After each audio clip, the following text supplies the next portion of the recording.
Hello mga kalap trip, for today's video po ay papakita ko sa inyo yan kung paano ginagawa ang ating mga calamansi concentrate and calamansi fresh fruit juice.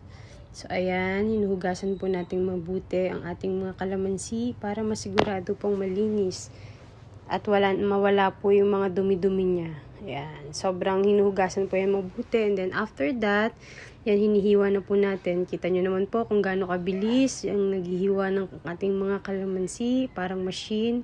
Pero lang po yan, hindi naman po siya ganyan talaga kabilis. Pero mabilis na po siya, hindi nga lang po ganyan kasi inedit ko lang po yan para mapabilis. So ayan po, si Ate Cherry, shout out Tiche. Yan, 6 years na po siyang naghihiwa, kaya kung mapapansin nyo po, ayan, 4-5 piraso po ang hinihiwa niya. So, hindi po siya pa isa-isa. Talaga pong maramihan siya maghiwa dahil po sanay na po siyang maghiwa ng ating mga calamansi. Ayan po. Pagkahiwa nyo po, iniipon niya lang sa gilid. Ayan, makikita nyo naman po. Ayan, slow mo na po. Ayan, ganyan lang po talaga siya maghiwa. And then, ilalagay na po sa white na box, yung malaking box. So, ayan po. Gumugulong-gulong pa ang ating mga calamansi. Ayan po, kinakatas na po ang ating mga calamansi. Pipigain naman po siya after hiwain. So, ayan. Sasalain naman po siya para hindi sumama ang mga buto ng mga calamansi natin.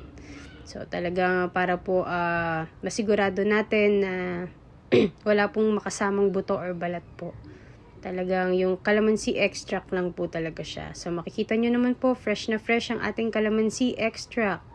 So, ayan po, after po nyan ikatas, yan, sasali na po sa lagayan at ititimbangin po natin. So, ayan po. And ready na po siyang gawing fresh fruit juice, calamansi, laughter fresh fruit juice, calamansi juice, and concentrate.